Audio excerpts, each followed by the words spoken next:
Saya dulu menyembah Allah hanya kata guru ngaji.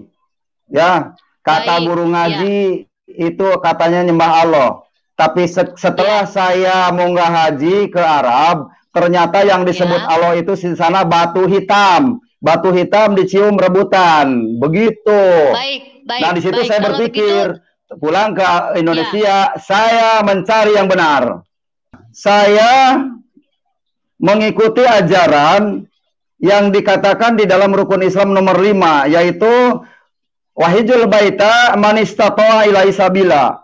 Datang ke Mekah kalau mampu di perjalanannya. Nah, setelah di Mekah pada cium batu. Nah, itu yang mengarahkan dalilnya, itu dalilnya yang membuat manusia ke Mekah. Iya, tanpa ada ajaran itu rukun Islam, tidak mungkin orang pergi ke Mekah. Begitu jawabannya. Sebelum kita lanjut, jangan lupa like, subscribe, dan nyalakan loncengnya agar tidak ketinggalan info terbaru lainnya terkini. Semoga bermanfaat. Assalamualaikum warahmatullahi wabarakatuh. Bismillahirrahmanirrahim. Alhamdulillahillazi arsala rasulahu bil huda wa dinil haq liyuzhirahu 'ala dini kulli walau karihal kafirun walau karihal munafiqun la nabiyya ba'da amma ba'du. Selamat sore untuk audiens semuanya, Geraha Mu'alaf, semoga sehat walafiat semua. Kesempatan kali ini alhamdulillah saya berdialog yang kedua kalinya di Geraha Mu'alaf. Kali ini saya tidak melawan wanita, melainkan seorang bapak yang beliau ini mengaku sebagai murtadin, bernama MKC. Namanya adalah Muhammad Cornelius, nggak tahu selanjutnya ya. Yang penting adalah beliau mengaku sebagai murtadin. Nah, kami adalah teman dialog di dalam grup WA sebelumnya dan sudah panjang dialog kami dan akhirnya timbullah pertanyaan dari beliau kepada saya, yaitu adalah tentang nama Nabi Muhammad SAW di dalam Al-Quran.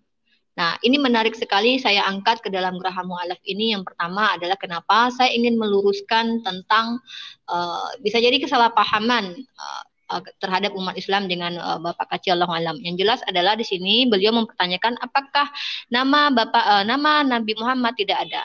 Tapi saya akan menjawab di sini nama Nabi Muhammad jelas dikatakan Allah di dalam surah Ali Imran ayat 144 bahwa wa ma Muhammadun illa rasul. Jadi artinya Allah bersaksi bahwa Muhammad Rasulullah.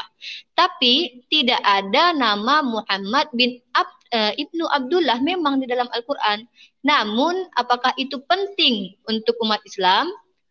Karena nama yang diberikan Allah lebih mulia, lebih tinggi, itu gelar, yaitu Muhammad Rasulullah. Allah bersaksi kepada seluruh orang yang membaca Al-Quran dan seluruh umat bahwa Muhammad Rasulullah. Jadi itu adalah nama tertinggi, sebagaimana Bapak Soekarno, bukan nama bapaknya yang ditulis di teks proklamasi, melainkan Insinyur Soekarno. Jadi artinya tidak ada memang nama bapaknya di dalam Al-Quran, tetapi itu tidak mempengaruhi apa-apa dalam kitab Al-Quran. Terima kasih banyak. Telah diberikan waktu selama 2 menit untuk memberikan presentasi. Namun, sebelum Pak Cornelius memberikan presentasinya, silakan bagi teman-teman yang memiliki zakat, sodako, infak yang ingin menyalurkan donasinya, yaitu kepada Bank Mandiri Syariah, untuk bisa memberikan pentransfernya itu ke nomor rekening 11 8-nya 4 kali, 9-nya 3 kali, 5 atas nama Yayasan Pembina Mu'alaf At-Tauhid. Di mana dana-dana yang zakat sodako infak itu disampaikan kepada kami, nanti kami salurkan kepada orang-orang yang mu'alaf, fakir miskin, dan bahkan kami akan mendirikan pesantren satu-satunya di Indonesia di mana temanya itu, di mana pendidikannya itu berisi tentang kristologi. Seperti itu teman-teman. Dan untuk masalah pesantren silakan dikasih angka 1 di belakang. Terima kasih. Bagaimana Pak Cornelius, bisa dimulai memberikan presentasinya selama 2 menit? Pak Cornelius, gimana? Halo. Suara saya Pak. Oke. 2 menit berjalan, silakan berikan presentasinya. Waktu dimulai.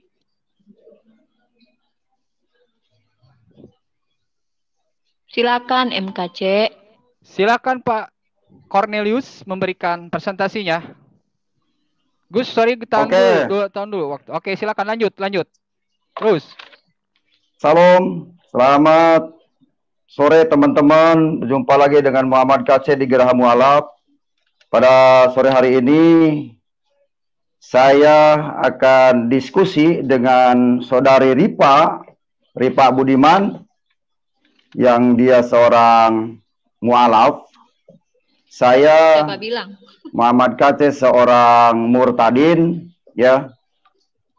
Oke, Maaf, saya seorang bukan murtadin mu'alaf. akan berhadapan dengan oke, nggak apa-apa lah, bukan mu'alaf ya. Oke, santri ya. Ya. Tapi ya saya percayalah. Bukan, Muslim Saya biasa. akan Oke, lanjut. mempertanyakan kebenaran seorang Rasul yang dimuliakan, yang ditinggikan di dalam Islam. Saya mau menanyakan kelengkapan statusnya Muhammad bin Abdullah di dalam Al-Quran. Karena banyak Muhammad bin Abdullah, Muhammad lain sebelum Muhammad bin Abdullah lahir. Inilah pembukaan dari Muhammad Kece. Saudara-saudara, dalam diskusi ini saya membantu juga, menyumbang juga kepada grup Mu'alaf Center. Ya, kalau dengan adanya diskusi saya ini bisa menambah income ya buat ini. Tapi diskusi ini adalah diskusi sehat, tidak bermaksud untuk menyudutkan, tapi untuk menentukan kebenaran yang sesungguhnya. Ya. Salam buat umat-umat Kristen. Assalamualaikum warahmatullahi wabarakatuh. Terima kasih. Oke, nah teman-teman, tema kita kali ini yaitu temanya, benarkah tidak ada nama ayah Nabi Muhammad di dalam Al-Quran? Tentu saja tema ini adalah tema yang sepihak, karena memang Pak Cornelius ini menggugat nama tersebut di dalam Al-Quran. Dan entah kenapa tidak ada tema yang dibahas dalam dua sisi, dalam dua perspektif. Dan para penonton bisa menyimpulkannya sendiri. Oke, untuk battle, masing-masing pihak diberikan battle, waktu untuk battle itu selama 20 menit. Silakan dimanfaatkan waktu untuk battle. Bagaimana, siap Bu Ripa untuk battle? Siap. Oke, gimana Pak Cornelius? Siap untuk battle selama 20 menit? Oke, saya waktu sebentar. Siap, battle saya duluan ya. Sebentar. Saya dulu dong. Sebentar. Waktu berjalan, silahkan dimulai battle-nya. Tarik, Pak. Baik. Begini, Kang Cornelius yang mengatakan namanya adalah Muhammad Kece, artinya Anda sebelumnya Muslim ya? Benar nggak? Anda Muslim ya sebelumnya ya? Sebelum mempertuhankan Yesus. Benar tidak? Anda Muslim ya sebelumnya? Kang Kace? Kang Kace? Kang Kace? Halo? Iya. Anda Muslim benar. Sebelumnya tidak? Benar. Jadi waktu Anda menjadi Muslim benar. itu yang Anda sembah apa? Ya, yang waktu Anda Muslim yang Anda sembah apa? Benar. Ya, iya, benar. Waktu Anda Muslim, Anda menyembah apa? Apa yang Anda sembah ketika Anda jadi Muslim? Oh, saya dulu menyembah Allah hanya kata guru ngaji. Ya, kata Baik, guru ngaji itu katanya nyembah Allah. Tapi setelah saya munggah haji ke Arab, ternyata yang disebut Allah itu di sana batu hitam. Batu hitam dicium rebutan. Begitu. Baik. Nah, di situ saya berpikir, pulang ke Indonesia, saya mencari yang benar. Baik, kalau begitu sebutkan ayat di mana umat Islam disuruh menyembah batu Hajar Aswad. Karena perintah menyembah harus ada di dalam Al-Quran atau di dalam hadis atau dalil bahwa umat Islam menyembah batu Hajar Aswad. Karena kalau Anda mengikuti manusia, nah itu bukan mengikuti ajaran agama. Begitu ya. Jadi coba sebutkan di mana guru ngaji Anda menyuruh Anda menyembah batu Hajar Aswad, memakai dalil apa? Baik, terima kasih atas pertanyaan Ripa. Saya mengikuti ajaran yang dikatakan di dalam rukun Islam nomor 5, yaitu wahijul baita man istata'a ilaihi sabila. Datang ke Mekah kalau mampu di perjalanannya. Nah, setelah di Mekah pada cium batu. Nah, itu yang mengarahkan itu dalilnya yang membuat manusia ke Mekah. Iya, tanpa ada ajaran itu rukun Islam tidak mungkin orang pergi ke Mekah. Begitu jawabannya. Ya, Oke. benar. Anda betul sekali Kang Kace, rukun haji ada di dalam memang diwajibkan. Itu tetapi Anda tidak tahu bahwa rukun haji itu hanya bagi yang mampu. Itu ada dalilnya ya. Dan kemudian Kang Kace, kenapa Anda langsung melompat ke rukun Islam yang kelima? Kenapa Anda tidak dahulu ke rukun satu yang pertama, yaitu bersyahadat, menyatakan bahwa hanya Allah lah satu-satunya Tuhan dan hanya Muhammad lah Rasulullah. Bukankah itu rukun Islam yang pertama? Yang kedua adalah melaksanakan salat. Kenapa Anda langsung loncat menunaikan haji dan mengatakan berkesimpulan bahwa menyembah batu itu adalah Allah, sementara Anda coba sebutkan dalil di mana guru ngaji Anda perintahkan Anda menyembah batu, atau dalil di dalam kitab Anda, di dalam kitab yang Anda baca, entah Safinatun Najah, entah kitab kuning, merah, kuning, hijau, yang Anda pahami kata Anda adalah panduan Anda, di mana dikatakan bahwa umat Islam itu disuruh menyembah batu. Yang pertama itu pertanyaan saya. Yang kedua, apakah Anda percaya dengan Al-Quran atau dengan Alkitab saat ini? Coba saya mau tanya, itu yang dijawab langsung aja. Anda percaya dengan kitab apa sekarang ini? Halo? Percaya saya kepada kitab Injil, jelas ya. Percaya saya kepada kitab Injil yang sempurna dan benar, mudah dimengerti. Kenapa saya tadi tidak menjawab dari rukun Islam nomor 1, 2, 3, dan 4? Karena pertanyaannya Anda, di mana dalilnya orang mencium Ka'bah, menyembah Ka'bah? Begitu? Maka saya jawab, wahijul baita manistati wahid, yaitu wahijul baita manistatoa ilai sabila. Itu dalilnya. Dalil pertanyaan Anda di mana ayatnya? Kan tadi sudah dijelaskan, masa muter-muter di situ melulu. Saya sudah terjemahkan tadi. Tidak semua orang Indonesia. Iya. Kalau Anda orang Islam, perintah menyembah batu, perintah menyembah batu Hajar Aswad. Kalau rukun haji itu adalah rukun Islam. Sementara perintah di dalam rukun Islam yang pertama adalah beriman kepada Allah, menyembah Allah dan mengimani Rasul-Rasulnya. Kalau rukun haji itu coba sebutkan apakah menyembah batu Hajar Aswad masuk ke dalam rukun haji?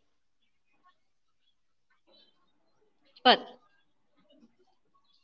Menghadap itu kan awalnya, itu perintah awalnya harus ke Mekah, wahidul baita manistatoa ilai sabila, dan Anda pergi lupa, haji, enggak lupa. Ya, jadi orang itu melakukan rukun Islam itu, orang haji itu, naik haji itu diinstruksikan oleh kitab kuning, bukan perintah Al-Quran, itu kitab kuning. Ya, karangan Syekh Nawawi Al-Bantani, kitabnya Safinatun Najah. Begitu. Terima kasih Kang Kace. Artinya Anda tidak mengikuti syariat Islam dengan benar yang sesuai dengan Al-Quran, yaitu menyembah Allah Subhanahu wa Ta'ala, tetapi mengikuti kitab kuning. Mohon maaf Kang Kace, umat Islam berpegang teguh hanya kepada dua perkara. Yang pertama adalah Al-Quran dan Sunnah, yaitu hadis Rasulullah yang jelas dibukukan oleh imam-imam hadis. Muhammad salah satunya adalah Imam Bukhari, Imam Muslim. Lepas daripada itu, siapapun pengarangnya, walaupun ulama salaf, jika bertentangan dengan Al-Quran dan Sunnah, umat Islam menolak. Jadi artinya Anda tidak paham dengan keislaman. Ketika Anda mengatakan pergi ke Mekah menyembah batu, Anda sudah salah paham. Karena tidak ada perintah menyembah batu di dalam Al-Quran. Memang naik haji adalah rukun Islam yang terakhir. Namun di situ dinyatakan apabila mampu. Dan ingat, kami umat Islam tidak pernah menyembah batu. Bahkan Said Bilal bin Rabah naik ketika mengumandangkan azan, naik menginjak Ka'bah. Dan Nabi Muhammad juga memiliki riwayat hadis yang mengatakan ketika beliau di atas onta, beliau hanya menyentuh dengan tongkat batu Hajar Aswad. Dan batu Hajar Aswad pernah hilang. Artinya apa? Lalu kami tidak menyembah kepada Hajar Aswad, melainkan hanya menghadapkan kiblat, menghadap arah kami semua, mengarahkan wajah kami kepada kiblat Makkah. Karena dari zaman Taurat pun atau Injil ada bait Tuhan. Yesus juga berkata di dalam kitabnya, di dalam Injil yang kalian imani sebagai kitab, mengatakan akan ada suatu masa nanti bait Tuhan itu tidak ada di Yerusalem lagi. Itu sudah dinubuatkan. Jadi ketika Daud menghadap ke dalam bait Tuhan, itu dia tidak menyembah bait Tuhan. Salomo membangun bait Tuhan, mengatakan di dalam kitab Perjanjian Lama bahwa tempat bait Tuhan ini tidak muat Tuhan di dalamnya. Jangan lari-lari, jangan lari-lari kemana? Ini topiknya, Muhammad bin Abdullah. Muhammadnya ayatnya di mana Muhammad bin Abdullah di Al-Quran? Topiknya di mana ayatnya Muhammad bin Abdullah di Al-Quran? Tolong jelasin. Saya mau klarifikasi fitnah Anda yang menyatakan jangan muter-muter ke Alkitab, jangan muter-muter kemana-mana, jangan lari-lari. Jangan lari-lari. Di mana ayatnya Muhammad bin Abdullah? Jelaskan. Memang tidak ada nama Muhammad bin Abdullah. Lalu apakah itu mempengaruhi kerasulan Muhammad? Ya, memang tidak ada. Lalu apakah itu mempengaruhi kenabian? Oke, jawab. Sangat mempengaruhi karena banyak Muhammad. Sangat mempengaruhi karena banyak nama Muhammad sebelum Muhammad bin Abdullah lahir. Nih, dengar.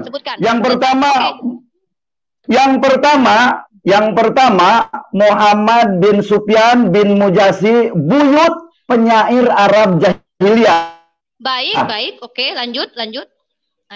Paradok. Dari mana Anda itu tahu pertama Muhammad. Yang kedua, Muhammad bin Ulayhah bin Arab. Yang ketiga, Muhammad bin Humran. Muhammad bin Himran ini sebelum lahir nama Muhammad bin Abdullah. Maka saya pertanyakan di mana ayatnya Muhammad bin Abdullah di Al-Quran. Jadi yang sebetulnya Muhammad yang ada di Al-Quran itu Muhammad bin siapa? Muhammad siapa sebenarnya? Baik, ayo. Saya akan jawab. Muhammad di dalam Al-Quran adalah... Tunjukkan ayatnya. Tunggu, saya jawab dulu. Muhammad, saya tidak perlu membuktikan Islam harus menjawab tepat pertanyaan Anda, tapi saya harus menjabarkannya kepada Anda. Muhammad yang ada di Al-Quran lebih mulia namanya dengan gelarnya Muhammad Rasulullah. Lalu jika Anda mempertanyakan, Anda ragu Muhammad yang ada yang makamnya di Madinah itu Muhammad yang istrinya Khadijah, yang kakeknya adalah Abdul Muthalib dan pamannya adalah Abu Talib, dan kemudian memiliki menantu Ali bin Abi Talib, memiliki anak bernama Fatimah, kemudian memiliki sahabat Abu Bakar, Utsman bin Affan, yang mereka memiliki mereka menjadi kemudian penerus Nabi Muhammad dalam memimpin umat Islam, dan kemudian berjalan. Tidak ada lagi Muhammad lain yang memiliki sahabat Umar bin Khattab, sahabat Abu Bakar Siddiq. Tidak ada lagi Muhammad lain yang memimpin perang. Tidak ada Muhammad lain yang mengirim surat ke Raja Heraklius. Tidak ada Muhammad lain yang mengirim surat ke Santa Katrina. Tidak ada lagi Muhammad lain yang memenangkan perang. Tidak ada Muhammad lain yang memimpin Madinah dan Makkah. Oke. Jangan terlalu banyak-banyak. Tunjukkan ayat yang Anda bacakan itu di mana dalilnya. Anda di mana dalilnya? Saya sudah bacakan Muhammad sebelum lahir itu banyak Muhammad lain. Ya. Terus Anda punya dalil dari mana bahwa sebutkan dalil? Kamu diminta dalil Muhammad bin Abdullah di mana ayatnya? Di mana ayatnya Muhammad bin Abdullah? Ayatnya di Al-Quran. Oh, tidak ada, jelas, berarti gombal, kan? Loh, artinya Yohanes juga gombal. Berarti Islam itu dibohongin. Yohanes Paulus. Jangan ke Yohanes dulu. Jangan. Standar kitab suci. Jika tidak ada nama bapaknya di dalam kitab suci, kamu bilang tokoh itu fiksi, artinya kamu menyatakan Yohanes, Paulus, bahkan Yesus juga tokoh fiksi. Itu adalah standar kamu jika dilemparkan kepada kamu. Ingat, kamu yang memberi standar, bukan Alkitab yang memberikan standar bahwasannya seorang rasul itu harus tertulis nama bin apa di dalam kitabnya. Tidak ada peraturan dari Tuhan bahwa rasul itu harus tertulis nama bapaknya di dalam kitab. Jika memang ada, tunjukkan ayatnya. Lalu dengan standar kamu ini, kamu telah menghancurkan imanmu sendiri bahwa kitab Yohanes yang banyak juga, Yohanes Zebedeus, Yohanes Bapak Simon, Yohanes yang dipanggil Markus, dan Yohanes murid Yesus, serta Yohanes Pembaptis. Siapakah yang penulis kitab Yohanes itu? Bin apa dia? Jika kamu tidak juga bisa membuktikan, artinya kamu juga mengatakan Yohanes, Matius, Markus, Lukas, bahkan Yesus adalah tokoh fiktif sesuai dengan standar kamu. Ayo buktikan. Ayo Kacek, kamu buktikan. Standar itu ketika kita meminta bukti kepada orang lain, kita juga sama harus bisa membuktikannya. Ya. Jadi ketika kamu minta standar, ini kamu harus juga ternyata, memenuhi standar. maaf Bu Ripa, ternyata saudara KC keluar seperti itu, di mana tema yang kita saat ini bahasnya itu cuma satu tema, satu arah saja, temanya itu ternyata keluar tanpa adanya alasan apapun gitu. Sebentar kan saya kontak Dia dulu ya. hanya memfitnah. Sebentar kan saya kontak dulu. Ini namanya tidak bisa. Ketika seseorang memiliki standar untuk kitab suci orang lain, harus ada nama bin Abdullahnya di dalam, tapi dia tidak mampu menunjukkan. Dengar ya, semua umat Islam yang ada di seluruh Indonesia. Ingat, kita akan menemukan pertanyaan-pertanyaan konyol ini. Maka bersiap-siaplah dengan pertanyaan ini. Kita tidak perlu memasukkan onta ke dalam lubang jarum, tidak perlu. Cukup kita tusuk-tusuk saja domba atau onta dengan. Gimana bisa masuk lagi nggak ke stream? Gimana bisa masuk lagi nggak stream? Loh, keluarin gimana? Coba bohong. Siapa Dikeluarin. yang mengeluarkan? Coba itu linknya dikopas. Coba masuk lagi. Itu tidak ada yang mengeluarkan. Itu di atas. Oke, akan saya kopas. Saya kopas. Tidak ada yang pernah mengunci di StreamYard itu, tidak ada yang pernah mengunci. Saya kopas. Oke, silakan diklik. Silakan diklik itu, lihat pesanan. Silakan diklik. Anda berani tidak di-log di StreamYard? Kenapa? Alasannya tadi kenapa dikeluarin saya? Yang mengeluarkan siapa? Anda bisa memberikan bukti tidak? Anda bisa memberikan bukti tidak? Fitnah lagi dia ini. Coba berikan buktinya. Tiba-tiba mati loh. Loh, mati itu pertama bisa Anda keluar sendiri. Itu bisa lihat Anda di Japri. Lihat Anda di Japri, itu sudah dikasih linknya. Itu sudah ada linknya, Anda bisa lihat Japri. Jadi biasakan Anda punya telinga, dengarkan telinganya dan diberikan. Berarti Anda mundur. Udah, dia cemen itu. Berarti Anda mundur dari seorang perempuan. Berarti Anda mundur dari seorang perempuan. Anda cemen. Meninggalkan dialog di tengah-tengah acara. Anda meninggalkan dialog di tengah-tengah acara. Berarti Anda cemen. Oke lah, udah nggak usah lagi. Kalau memang nggak. Berarti Anda cemen, bisanya bertanya dan tidak mau ditanya. Patahkan semuanya. Berarti Anda bisanya bertanya dan tidak mau bertanya. Berarti Anda cemen. Lanjut aja, Kang. Lanjut aja, kita udah. Oke, berarti Anda cemen ya. Berarti Anda cemen. Oke, teman-teman, barusan Anda sudah mendengar bagaimana ketika saya menelepon dan ternyata memang tema satu arah ini dia bisanya satu arah dan tidak mau mempertanggungjawabkan imannya ketika digunakan kacamata kudanya di dalam Bible, di mana hal itu digunakan pula ternyata oleh pihak saudara Muslim seperti itu. Dan Anda sudah mendengar seperti itu dan namanya orang kafir seperti itu. Oke, silakan Bang KC. Nah, ini ternyata bisa masuk. Silakan Anda lanjutkan kembali temanya. Lanjut. Silakan. Lanjut. Kenapa saya dikeluarkan tadi? Kenapa dikeluarkan? Yang mengeluarkan Nanya siapa? kepada Coba Rifa, berikan di mana bukti, ayatnya berikan Muhammad bin buktinya. Abdullah kan itu? Lah bukti kan ini saya dikunci aja nih videonya juga. Udah nggak bisa lanjut nggak bisa kalau begini dicurangin. Nggak bisa adil ini, Mana curang. Berikan Fitnah, Iya. kamu saja, kamu fitnah ya. Berikan Tadi buktinya. lagi Fitnah, ngobrol, Kak C. kenapa Kamu dikeluarkan? Jangan Berikan bilang buktinya. fitnah, jangan bilang fitnah.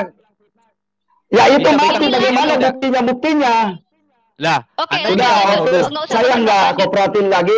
Oke, Silakan, saya Anda lanjut. karena Rifa sudah kalah tidak bisa menjawab. Rifa sudah tidak menjawab. Tidak perlu Bisa menjawab menyebutkan. pertanyaan Maman Kamu Cece. Waktunya Ya dijalankan, itu, Bos. ya Waktunya udah dijalankan, sampai Bos. di sini Standar kamu saya tidak terpenuhi. dicurangin. Standar kamu sendiri tidak terpenuhi. Standar kamu sendiri tidak terpenuhi. Artinya Ya, dengan ternyata ini, keluar lagi ya seperti Oke, itu. terlihat Kang Itu Farouk di terlihat sini. ya, terlihat Kita bisa seperti si melihat Edis. semua.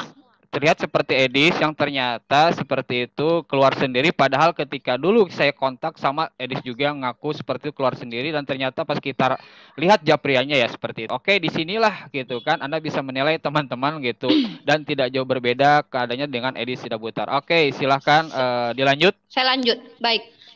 Begini umat Islam seluruh yang ada di seluruh Indonesia. Pada saat ini kita ada di akhir zaman. Di akhir zaman ini memang kita tidak akan diperhadapkan dengan pertanyaan-pertanyaan konyol dari mereka sebenarnya adalah orang yang pembenci Islam, mencari-cari kekurangan Islam. Mereka tidak mampu menyerang kekurangan Islam karena memang Islam adalah yang dijaga oleh Allah dari kekurangan, tidak ada kontradiksi di dalamnya dan teks aslinya pun masih ada dan ada kebenaran di dalamnya. Tetapi tetap saja mereka akan mencari kekurangan itu. Dan saya harapkan kepada seluruh umat Islam yang ada di seluruh Indonesia, mari perkuat akidah, mari kembali ke Al-Quran, mari kita baca hadis-hadis riwayat. Karena kelak Anda akan mendapatkan pertanyaan-pertanyaan konyol ini yang akan menggoncang akidah Anda. Bagaimana jika saudara Anda murtad, adik Anda murtad, kakak Anda murtad, apa Anda sudi mereka mati dalam keadaan su'ul khotimah? Na'udzubillah min dzalik. Saya bodoh, saya fakir dalam ilmu. Saya bukan ulama, saya bukan siapa-siapa. Saya hanya ingin membentengi akidah umat. Saya ingin membela Allah. Allah tidak butuh pembelaan saya, tapi saya butuh membela Allah. Saya membela akidah umat Islam agar tidak terjerumus dalam pemurtatan. Seperti ini contohnya. Mereka memberi standar kepada Al-Quran yang memang tidak perlu. Karena apa? Kenapa hanya tukang cilok seperti Muhammad yang mengatakan namanya Muhammad Cornelius, sebenarnya dia adalah, saya tidak tahu apakah dia betul murtadin atau tidak. Dia meragukan bahwa Muhammad Rasulullah itu adalah Muhammad bin Abdullah. Sementara Michael H. Hart, seorang sejarawan yang bukan Islam, ahli matematika dan ahli astronom, di dalam buku 100 tahun 1978 halaman 38-39 menuliskan nama Muhammad Shallallahu Alaihi Wasallam, tidak diragukan bahwa dia adalah Ibnu Abdullah, nomor satu sebagai orang yang berpengaruh di dunia. Belum lagi wanita-wanita non Muslim ini yang luar biasa. Karen Armstrong, seorang Katolik, dia menuliskan Muhammad, tidak meragukan. Lalu Leslie Hazelton, seorang agnostik, juga menuliskan tentang Muhammad, mempelajari Al-Quran. Tidak ada keraguan daripada orang-orang pintar ini. Namun ketika ada satu ekor semut yang meragukan kerasulan Muhammad, jangankan semut ini, Abu Jahal, Abu Lahab, yang hidup sejaman dengan Rasulullah pun menolak Rasulullah. Lillahi ta'ala, saya tidak ridho agama saya diinjak-injak. Muslim dituduh menyembah Hajar Aswad, tapi dia tidak mampu memberikan dalil bahwa kita diperintah menyembah batu. Ini hanya fitnah, kebencian dan kedengkian. Na'udzubillah min zalik. Mohon maaf, saya benar-benar bersemangat kalau masalah ini. Lillahi ta'ala saya diperintah oleh Allah. Akan ada zaman nanti di mana kita dikeroyok bak belatung, sementara kita, di antara kita semua pada memiliki penyakit wahan, takut mati mencintai dunia berlebihan dan takut berjuang di jalan Allah. Saya tidak mau menjadi orang seperti itu. Lillahi ta'ala, saya tidak ridho agama saya diinjak-injak. Saya berdalil menggunakan dalil-dalil yang benar. Saya membenarkan agama saya dengan dalil-dalil yang benar. Bahkan ketika saya berdialog dengan mereka non-muslim pun saya menggunakan kitab mereka. Saya temukan bahwa Yesus itu adalah utusan, Elohim adalah Allah berdasarkan hakikatnya yang tinggi untuk selama-lamanya, yang tidak ada yang lain selain dia. Itu ada semua. Lalu maka mereka makin mencari-cari dan menjadi-jadi. Nah, oke, sampai di sini akhirnya Anda semua tahu umat Islam, mari perteguh keimanan kita. Jangan kita mundur menyerukan kebenaran. Allah perintahkan kita. Setiap Anda umat Muslim adalah mujahid, setiap Anda umat Muslim adalah pendakwah. Sampaikan hanya satu ayat. Mohon dilindungi ulama-ulama kita, mohon dilindungi. Kita yang bertanggung jawab keselamatan para mereka yang berjuang di jalan Allah menyampaikan kebenaran. Hanya itu dari saya. Saya bukan siapa-siapa. Saya bukan siapa-siapa umat Islam. Ingat, saya bukan siapa-siapa. Saya fakir ilmu. Tapi saya berani karena lillahi ta'ala. Saya tidak redo agama saya diinjak-injak, difitnah, menyembah batu Hajar Aswad. Oke, ada yang lanjut silakan. Ada Ustadz Yonatan Nandar di sini sepertinya ya. Maaf Ustadz Yonatan. Saya berapi-rapi sekali Ustadz. Luar biasa, Masya Allah, mujahidah. Jadi saya teringat dengan sahabat yang bernama Sumayyah binti Hubat. Itu luar biasa. Emang mujahidah itu harus ada juga di dalam Islam. Kristolog Muslim yang seorang perempuan, luar biasa ya. Ilmunya, pertanyaannya, statementnya sangat telak. Sehingga Muhammad, bukan Muhammad, ya, saya tidak redo. Namanya itu Osman Kostea Cornelius. Dan saya tidak redo dia menggunakan nama baginda Rasul saya. Tidak redo saya dengan dusta dan dustanya. Dia penuh dengan dusta dia. Sabar. Jadi sebenarnya kemarin Astagfirullah. Ya sabar. Isbir. La takut, jangan marah. Kemarin itu saya ajak debat dia. Katanya saya nggak mau debat sama kamu karena kamu suka bawa-bawa bahasa Ibrani. Nah, mereka itu bukan hanya antipati dengan Al-Quran, akan tetapi dengan bahasa Nabi Isa, bahasa Yesus, bahasa Ibrani pun dia antipati. Mengatakan bahasa Ibrani adalah bahasa mantra, mengatakan bahasa Arab bahasa mantra. Inilah mereka itu sebenarnya ya Bani terjemahan. Oleh karenanya Bambang Nursena nggak berani berdebat dengan saya. Jadi mereka itu hanya berdebat Bani terjemahan, ya kan? Siapapun nggak ada yang berani. Rudy Yohanes saya bilang Jonathan Nandar kabur dari Hong Kong, bro. Nih, oh ya tadi aku nanggapin dulu Kosman Korstea Cornelius. Ini seorang Katolik, bisa dilihat ya. Karen Armstrong, Muhammad Sanabi. Iya, Karen Armstrong. Iya, Karen Armstrong itu luar biasa.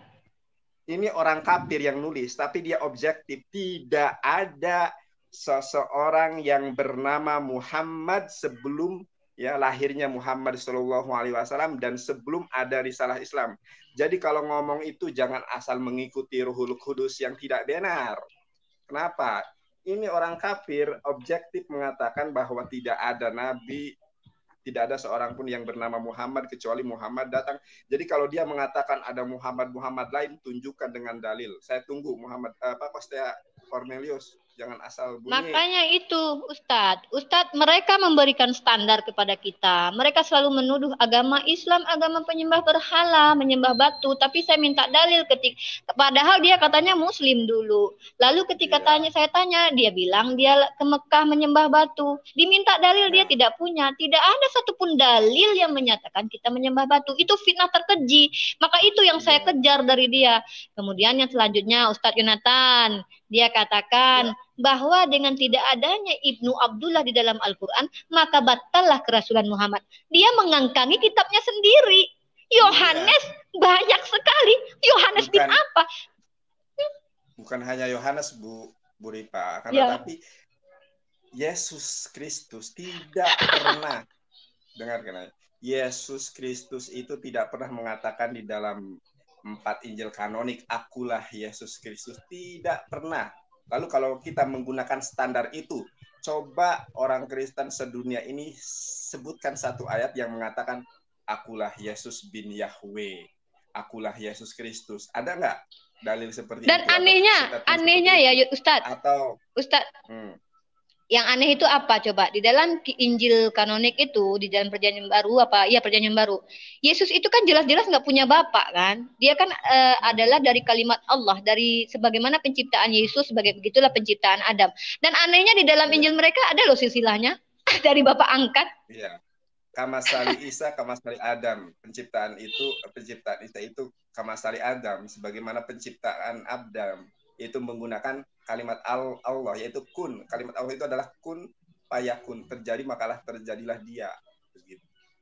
Dan memang orang bani terjemahan ini nggak ada itu yang berani, yang pinter tuh nggak ada. Rudy Yohanes, saya ada acara di Surabaya. Ini saya mengklarifikasi juga sang debater ya. Iya. Aku ada acara dibilang kabur.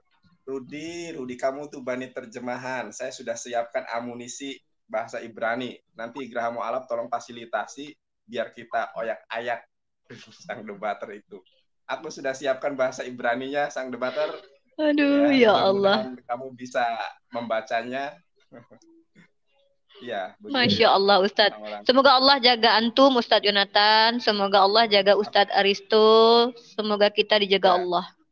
Ini ada penggemar saya di Jakarta, katanya orang Pasar Minggu. Insya Allah saya nanti akan mewartakan Injil kepada para penggemar Kristiani. Dan orang Kristiani sendiri pun bilang, Yonatan Nandar meskipun dibilang songor mancung, tapi tetap sabar katanya. Ya iyalah, kan Islam itu kata Rasulullah SAW, isbir, la ta'zob, jangan marah, jangan kamu mencerca, itu kan ajaran Rasulullah Shallallahu Alaihi Wasallam. Begitu kan? Anak salah satu penggemar. Saya juga. Jangan gitu lah. Jangan gitu lah, nanti hidung Anda terbang nih. Hidung yang mancung jadinya ya. Iya. Masya Allah. Mancung, ya meskipun katanya saya dibilang songor mancung, bibir mancung. Enggak apa-apa. Yang penting kita di jalan Allah. Masih kelihatan ganteng kayak gini ya, masih ada yang suka kayaknya. Waduh, apa? Baik. Kita membahas begini Ustadz. Yang kita bahas di sini mumpung live ya. Kita serukan kepada seluruh umat Islam agar membentengi diri dari pemurtatan, kemudian juga kalau perlu membaca saja, cari selidiki sajalah kitab-kitab mereka itu agar kita semakin menambah ilmu.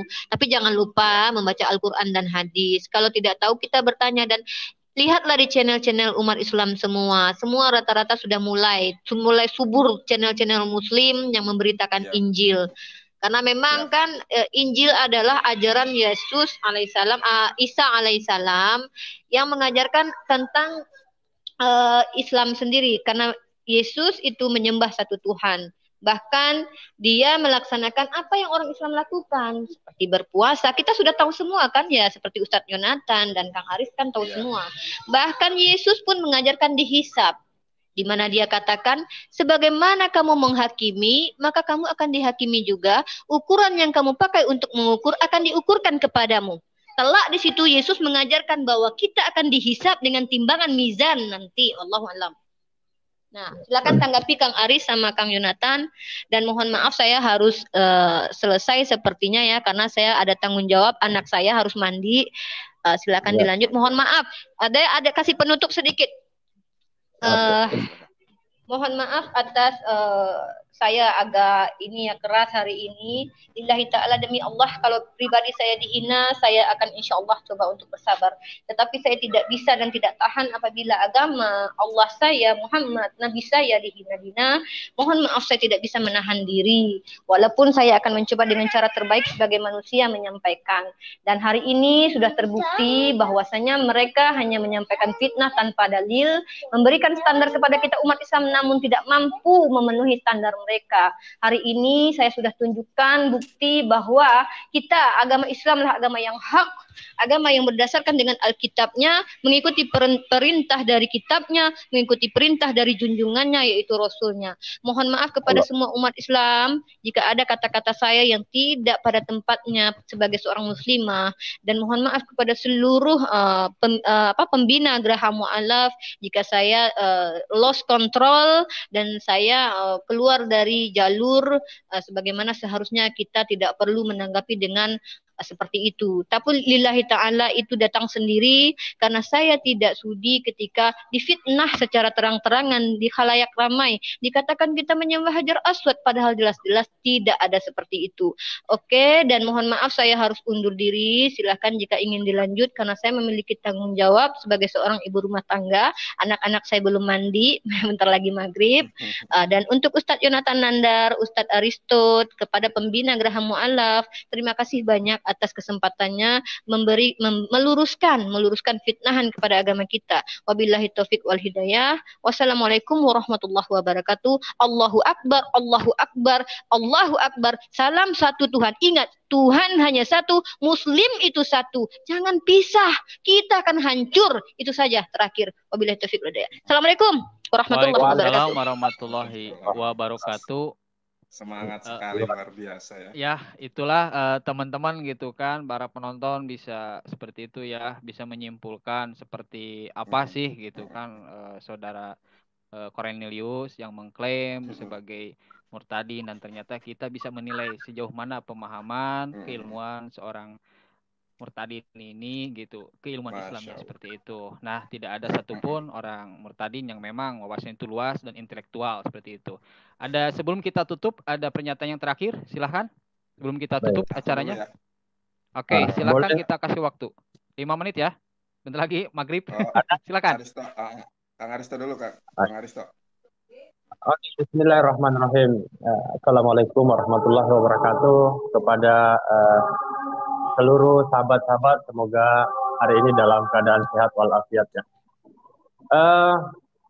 Saya agak sedikit kecewa pada sore ini karena ternyata seorang Kosman Cornelius tidak menunjukkan kualitasnya yang mengaku sebagai seorang murtadin. Dan saya jujur, sebagai seorang yang pernah masuk ke gereja, saya meragukan pengakuan para murtadin dan salah satu itu adalah Kosman Cornelius. Mengapa? Karena saya mengerti sekali kalau kamuflase mereka mengaku mantan Islam itu tidak sama sekali karena identitas sebagai seorang Kristen sejati itu sangat nampak. Begitu. Dan bagi saya secara pribadi, saya tidak perlu harus mengatakan bahwa atau berbangga dengan kemu'alafan, ya. Karena menurut saya itu bukan sesuatu yang harus dibangga-banggakan, apalagi membuat agar kita itu dipuja dan dipuji orang. Nah, yang menjadi problem, kalau sebuah pengakuan yang ternyata tidak bisa dibuktikan pengakuan itu dengan kualitasnya, ya, maka ini sebuah kebohongan. Secara tidak sadar bahwa mereka itu sebenarnya telah membenturkan kepala mereka, membenturkan agama mereka, bahwa ternyata apa yang mereka imani sekarang itu tidak lebih daripada kebohongan. Dan yang menjadi aneh bagi saya, kalau sebuah agama dilakukan dengan sebuah segala tata cara yang dilakukan berdasarkan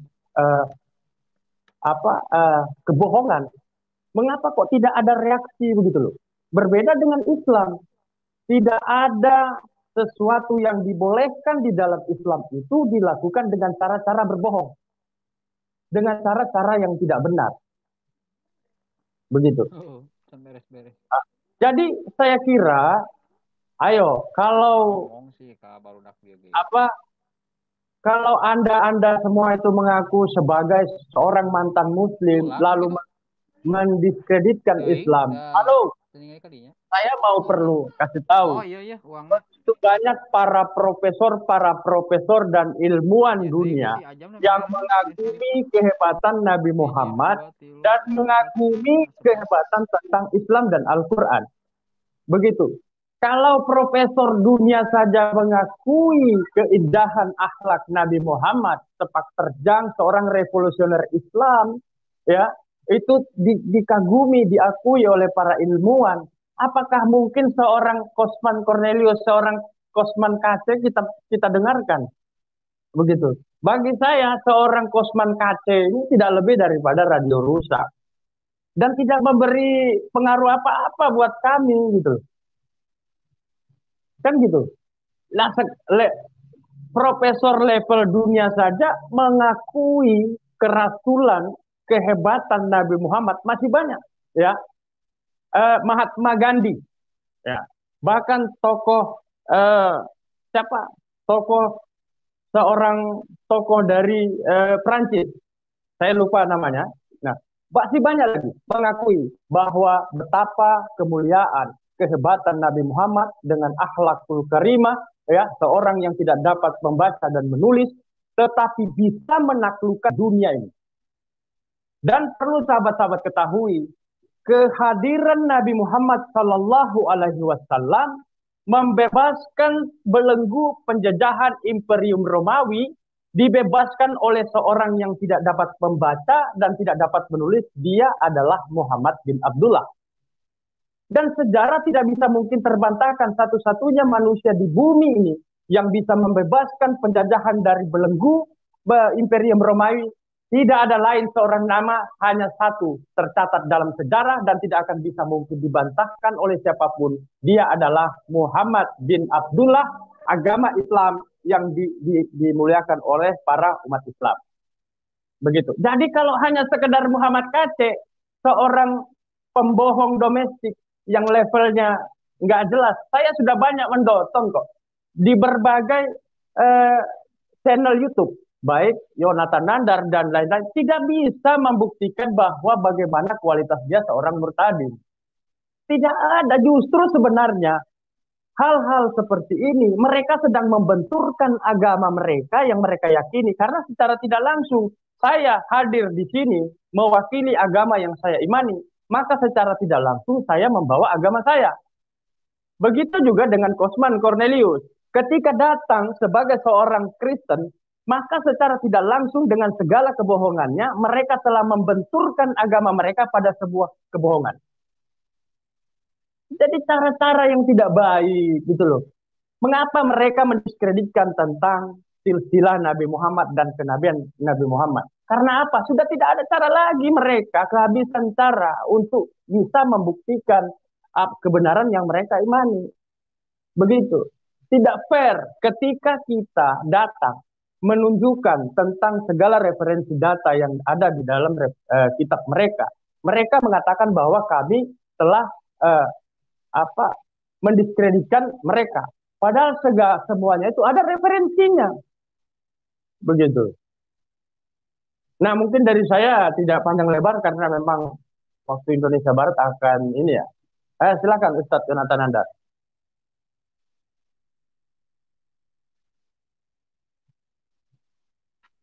Oh ya, saya sedikit saja. Jadi saya sudah pernah memberikan tantangan kepada Bapak Bambang Nursena ya, untuk Bambang Nursena featuring Saifuddin Ibrahim dan saya featuring Indra Moshe. Bambang Nursena katanya bisa bahasa Ibrani, saya dan Indra Moshe bisa. Bambang Nursena katanya bisa bahasa Arab, saya dan Indra Moshe alhamdulillah ya, dasar-dasar kita bisa, bahkan saya juga pernah belajar di Stai Ali ini. Dan ini pokoknya saya undang Bapak Bambang Nursena featuring Bapak Saifuddin Ibrahim untuk berdiskusi dengan Evangelis Yonatan Nandar dan Evangelis Indra Moshe. Kaum muda melawan kaum tua. Dan saudara-saudaraku, kalau ingin terharu Anda melihat kebenaran Nabi Muhammad SAW, ini saya bukan promosi buku ya, karena saya juga jualan buku. Ini salah satu kisah Rasulullah yang membuat saya menangis. Ini bisa diperbesar, Bang ini. Nah, ini bukunya bagus nih ya. Yang saya katakan ya, Habibi abiyadu ahmaru mu'alamu baina robbuah. Dodi cahwe adu dagul mere papa. Ini ya. Kekasihku kulitnya putih bersih, kemerah-merahan mencolok di antara 10.000 orang. Dan peristiwa tersebut terjadi dalam peristiwa Fathul Mekah, dan ciri-ciri Rasulullah SAW yang kulitnya putih kemerah-merahan ada juga di dalam kisah ini ya. Buku karya Syekh Sofia Rahman Al-Mubarak Furi, bestseller. Demikian saja saudara, saya tidak bisa berpanjang lebar. Intinya saya undang yang, kalau undang yang pinter-pinter saja. Kalau MKC tidak punya dasar, Bambang Nursena featuring Ibrahim, Saifuddin Ibrahim melawan Evangelis Yonatan Nandar dan Evangelis Indra Moshe, kaum muda dan kaum tua. Mungkin bisa juga ya berdiskusi dengan Ustadz Aristo atau siapapun, tapi untuk kali ini saya pengen jajal nih. Bambang Nursena katanya bisa bahasa Arab, saya pengen jajal bahasa Arabnya. Bambang Nursena katanya bisa bahasa Ibrani, saya pengen jajal bahasa Ibraninya. Oleh karenanya berdiskusilah dengan Evangelis Yonatan Nandar dan Evangelis Indra Moshe, kaum muda melawan kaum tua. Begitu ya. Terima kasih. Mantap. Untuk Bani terjemahan, ya untuk Bani terjemahan Rudi Sang Debater nanti ditentukan di Geraha Mu'alaf jadwal debat kita. Jangan katakan saya kabur. Nanti saya kabur. Saya akan mengajak juga Sang Debater. Karena dia sempat menyinggung nama saya bahwa saya tidak berani, para mu'alaf tidak berani berdialog dengan dia katanya. Iya. Dia Bani terjemahan Rudi Yohanes Sang Debater. Ya. Nanti saya akan buktikan. Oke. Terima kasih ya saudaraku. Ya, siap Kang Aristo. Terima kasih dari saya. Kurang lebihnya mohon maaf yang sebesar-besarnya. Wallahu a'lam bishawab. Subhanakallahumma wa bihamdika asyhadu an la ilaha illa anta astaghfiruka wa atubu ilaik. Assalamualaikum warahmatullahi wabarakatuh. Waalaikumsalam warahmatullahi wabarakatuh. Nah, setidaknya tentang adanya MKC yang Cornelius ini datang dengan saudari Ripa yang berdialog, itu teman-teman para penonton bisa menyimpulkan ya sejauh mana wawasan dia tentang Islam, sejauh mana dia memiliki wawasan tentang Kristennya, dan Anda bisa menilainya, Anda lah jurinya. Oke, terima kasih yang telah menonton. Bila taufiq wal hidayah. Assalamualaikum warahmatullahi wabarakatuh.